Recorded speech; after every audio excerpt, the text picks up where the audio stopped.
السلام علیکم سامعین، 29 شوال المکرم اور 9 مئی ہے۔ خبر کا عنوان ہے آخری سفر۔ دراصل ابھی حال ہی میں مغربی بنگال کے بڑے عالم دین مولانا نسیم قمر رحمۃ اللہ علیہ کا انتقال ہو گیا تھا۔ اسی تعلق سے ہمارے پاس میں 2 تحریر آئی ہیں۔ ایک تحریر جناب مولانا محمد مظاہری اور دوسری تحریر جناب مولانا محمد شاہد مظاہری نے بھیجی ہے۔ ہم دونوں کو عنوان سنائی دیتے ہیں اور دونوں کے نہایت شکر گزار ہیں۔ دراصل مولانا محمد صاحب مظاہری نے جو تحریر بھیجی ہے وہ جناب عبدالرشید ندوی کی ہے، وہی سنا کے دیتا ہوں۔ انہوں نے ایک تعزیتی پیغام لکھا ہے، وہ میں آپ کو عنوان پیش کرتا ہوں۔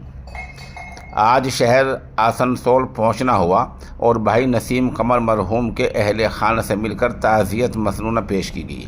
ان کے دونوں بھتیجوں تنویر ذکی اور توقیر ذکی ندوی اور ان کے صاحبزادے عبید اللہ سے ملاقات ہوئی اور ابنائے ندوہ جھارکھنڈ اور فرزندان ندوہ گروپ کی طرف سے ناچیز نے تعزیت مسنونہ پیش کی۔ مرحوم کا ذکر خیر کافی دیر تک چلتا رہا۔ میں یہ بتا دوں کہ مولانا مرحوم میرے درسی ساتھیوں میں تھے اور 1995 میں ہم لوگ عالمیت سے فارغ ہوئے۔ ان کا عالیہ رابعہ میں سیکشن الف تھا اور میں دوسرے سیکشن میں ہوا کرتا تھا، لیکن علاقائی نسبت کی بنیاد پر ہمارے مرحوم مولانا بڑے بھائی کی طرح سے ہم پر شفقت کیا کرتے تھے۔ آج وہ ہمارے بیچ نہیں رہے ہیں، ان کی باتیں دلوں کو جھنجھوڑ رہی ہے۔ اللہ تعالیٰ ان کو اعلیٰ علیین میں جگہ عنایت فرمائے۔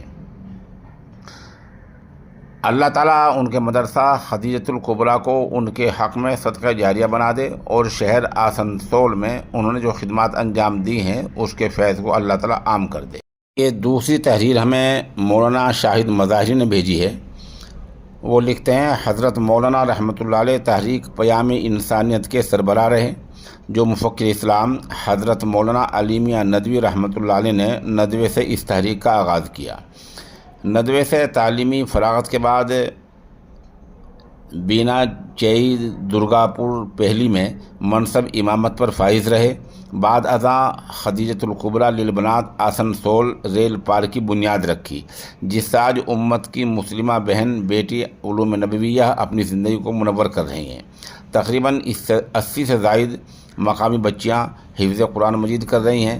سماجی خدمات کے لیے مجدد الفسانی NGO کی بنیاد رکھی اور بے لوث بلا تفریق مذہب مخلوق خدا بندی میں زندگی بسر کی۔ یہ تمام فیوض و برکات اکابرین امت اور خصوصاً حضرت علی میاں ندوی رحمۃ اللہ علیہ کی صحبت کی وجہ سے تھی۔ وہ آگے لکھ رہے ہیں، مرحوم کی عمر 57 سال تھی۔ حضرت علی میاں ندوی رحمۃ اللہ علیہ سے پہلے بیعت کی تھی۔ اس کے بعد مولانا رابع حسنی ندوی رحمۃ اللہ علیہ سے تجدید بیعت کی۔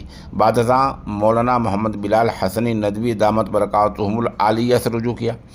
واضح ہے کہ مرحوم ان تینوں اکابرین کے مرید خاص و صحبت یافتہ تھے، کسی کے خلیفہ نہیں تھے۔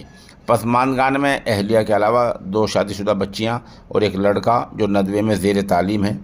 تدفین میں معروف علماء کرام کی شرکت میں مولانا امداد اللہ صاحب رشیدی، مفتی زبیر احمد قاسمی، قاضی شریعت آسنسول مولانا اسرائیل مظاہری، مولانا محمد مقصود عالم قاسمی، حاجی ارشد تاج، حاجی اشرف قریشی، جناب قطب الدین۔